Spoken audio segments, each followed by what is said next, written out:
तो वो positive energy गौ माता की गर्भस्थ बालक को मिलती है।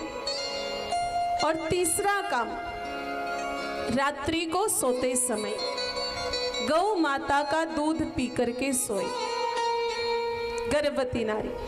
अब आप सब सोच रहे होंगे कि दूध तो गाय का पियो या भैंस का पियो, दूध तो दूध ही होता है। नहीं, बहुत फर्क पड़ता है। इसीलिए कहा जाता है नहीं कि 9 महीने तक माई जैसा पिएगी दूध, उसके वैसी जन्मेगा पूत। दूध का बहुत फर्क पड़ता है।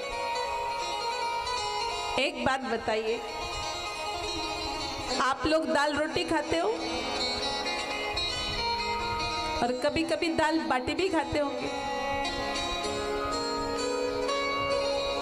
तो रोटी खा के ज्यादा नींद आती है या बाटी खा के ज्यादा नींद आती? बताइए। बाटी खा के नींद ज्यादा आती है। क्यों भाई, बाटी खा के नींद क्यों ज्यादा आ रही है? रोटी भी आटे से बनी, बाटी भी आटे से बनी, दोनों को पानी से गूथा, अग्नि में सेका, फर्क क्या पड़ गया? रोटी चपटी थी और बाटी गोल थी, इसलिए गोल बाटी खाते ही सब गोल मटोल होकर के बिस्तर पकड़ने। तो केवल भोजन का आकार बदला है, शेप बदला है, भोजन नहीं बदला है, केवल आकार बदला है, तो भी इतना फर्क पड़ रहा है। तो भोजन का प्रकार बदल जाएगा तो कितना फर्क पड़ेगा।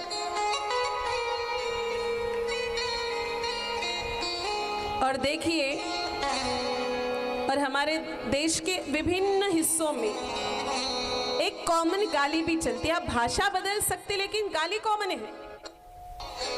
अगर किसी दादी का पोता शरारती हो, बदमाश हो, एक नंबर का, किसी की नहीं सुने, किसी की नहीं माने, तो वो दादी हैरान होके, परेशान होकर के उसके पोते को गाली निकालती, हैरान होके, परेशान होकर के उसके पोते को गाली निकालती। क्या बोलती है कि तेरी माँ ने ऐसा क्या खा के पैदा किया रे तुझे? बोलती कि नहीं बोलती है?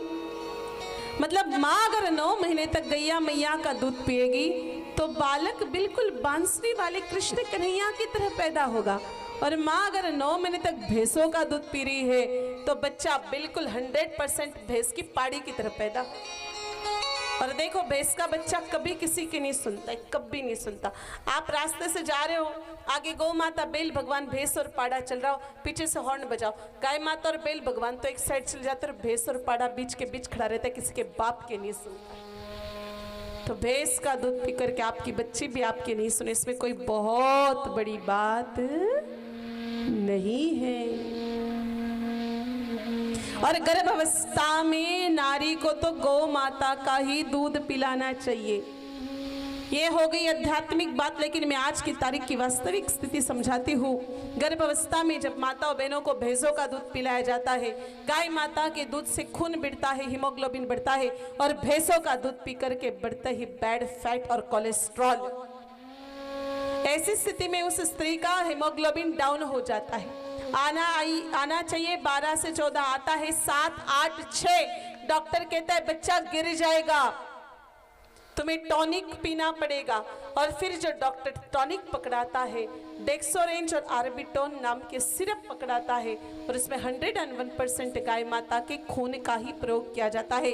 गाय माता के खून में से प्रोटीन प्लाज्मा अलग निकाल करके गर्भवती नारी को वो पिलाए जाते हैं। पुराने समय में गाय माता के कत्तल खानों के बाहर बड़ी बदबू आती थी। आजकल तो मेरे भाई बहनों गाय माता के खून की एक एक बूंद को समेट करके रखते हैं, क्योंकि ये सारी मल्टीनेशनल मेडिसिन मैन्युफैक्चरिंग कंपनियां इस खून को खरीद करके टॉनिक बनाती। अब जरा विचार करिए मेरे भाई बहनों, गर्भावस्था में स्त्री को गाय माता का खून पिलाया जा रहा है। जो स्त्री गर्भावस्था में गाय माता का खून पिएगी तो बोलो उसका बालक बड़ा होकर के माँ बाप का खून पिएगा कि नहीं पिएगा?